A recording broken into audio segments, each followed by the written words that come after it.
వచ్చే ఎన్నికల్లో తాను పెనుకొండ నుంచి పోటీ చేస్తున్నానని మంత్రి ఉషా శ్రీ చరణ్ సంచలన ప్రకటన చేశారు. అనంతపురం ఆర్ఎండ్బి అతిథి గృహంలో ఆమె మీడియాతో మాట్లాడుతూ సీఎం జగన్ ఆదేశాల మేరకు తాను కళ్యాణదుర్గం నుంచి పెనుకొండకు వెళుతున్నానని చెప్పారు. నిన్నటి రోజు సీఎం జగన్ తో కలిసినప్పుడు సామాజిక వర్గ ఈక్వేషన్స్ లో భాగంగా మార్పులు చేస్తున్నట్టు తమతో చెప్పారన్నారు. కళ్యాణదుర్గం స్థానాన్ని బోయ సామాజిక వర్గానికి కేటాయించారన్నారు. ఎన్ని రోజులు తనని ఆదరించిన కళ్యాణదుర్గం ప్రజల రుణాన్ని ఎప్పటికీ తీర్చుకోలేనని ఎల్లప్పుడూ వారికి అందుబాటులో ఉంటానని అన్నారు. తాను పెనుకొండకు వెళ్లినా ఎక్కడికి వెళ్లినా ప్రజలు ఎక్కడైనా సీఎం జగన్ ని ఫ్యాన్ గుర్తునే చూస్తారని చెప్పారు. సీఎం జగన్ ఎలాంటి నిర్ణయం తీసుకున్నా పార్టీలో అందరూ కట్టుబడి ఉంటామని స్పష్టం చేశారు.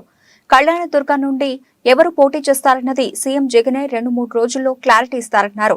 వచ్చే ఎన్నికల్లో 175కి 175 స్థానాలకు గెలవడమే లక్ష్యంగా పనిచేస్తామని ఆమె వివరించారు.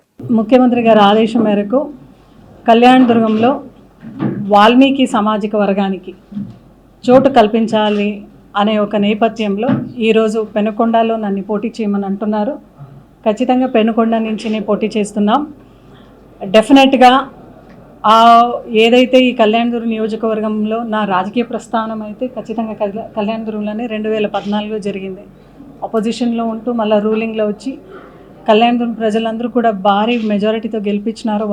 వాళ్ళందరికీ కూడా ఎప్పుడు కూడా నేను మనస్పూర్వకంగా వాళ్ళకి ఎప్పుడు కూడా కృతజ్ఞతలాగా ఉంటాను. అదేవిధంగా ఏదైతే కళ్యాణదుర్గం డెవలప్మెంట్లో నా లీడర్స్, నా క్యాడర్, మా ప్రజలందరూ కూడా కృషి చేశారో వాళ్ళందరూ కూడా మనస్పూర్వకంగానే ఈ యొక్క మీ మాధ్యమం ముఖాంతరం, మీడియా ముఖాంతరం వాళ్ళందరూ కూడా ధన్యవాదాలు తెలియచేసుకుంటూ, అదేవిధంగా నాకైతే కొత్త రెస్పాన్సిబిలిటీగా ఈరోజు పెనుకొండలో పోటీ చేయమంటున్నారు. అధిష్టానం ఏమి చెప్పినా దానికి కట్టుబడి ఉంటూ ఖచ్చితంగా మేమందరూ కూడా మా జగన్ సార్ ఏదైతే చెప్తారో, మా ముఖ్యమంత్రి గారు ఏదైతే చెప్తారో దానికి అందరూ కూడా కట్టుబడి ఉంటూ చాలా సంతోషంగానే ఈ కొత్త బాధ్యతను తీసుకుంటూ మళ్ళీ ఏ కాన్స్టిట్యున్సీలో మాకు పోటీ చేయమంటారో, ఏ జవాబుదారీ ఇస్తారో దాన్ని ఫుల్ ఫ్లెడ్జ్గా 100కు 100% మనం చేసుకొని వస్తాం. ఎందుకంటే మనం నమ్మిండే సిద్ధాంతం జగనన్న, భగవంతుడు, ప్రజలు, కష్టం.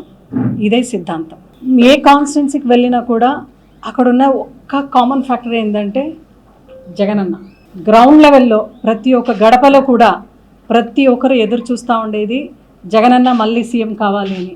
ఆ ఒక మోటివ్తో, ఆ ఒక బ్యాక్గ్రౌండ్తోనే ప్రతి ఒక్కరు కూడా ఈ మార్పులు చేర్పులు కూడా చాలా 100కు 100% నిండు హృదయంతో స్వాగతిస్తున్నారు. మీరు ఒకటే గమనించాలి, బీసీలకు రాజ్యం అంటే అది జగనన్నతోనే సాధ్యం.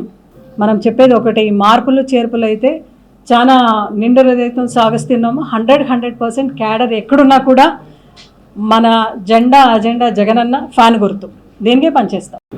సామాజిక న్యాయం ప్రతి ఒక్క కులానికి చేయాలనేది మన ముఖ్యమంత్రి గారు శ్రీ వైఎస్ జగన్మోహన్ రెడ్డి గారు సంకల్పం. కాబట్టి అందులో భాగంగా శరవేగంగా అనంతపురం జిల్లా, అదేవిధంగా సత్యసాయి జిల్లాలో కూడా చాలా సీట్లలో మార్పులు చేర్పులు అయితే జరుగుతూ ఉండేది అయితే వాస్తవం.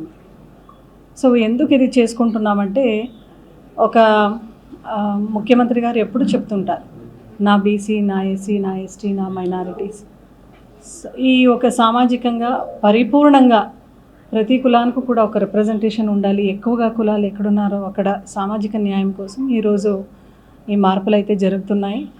మళ్ళా మన పార్టీ నినాదం అయితే వై నాట్ 175కు 175 అనే నినాదంతో వెళ్తున్నాం.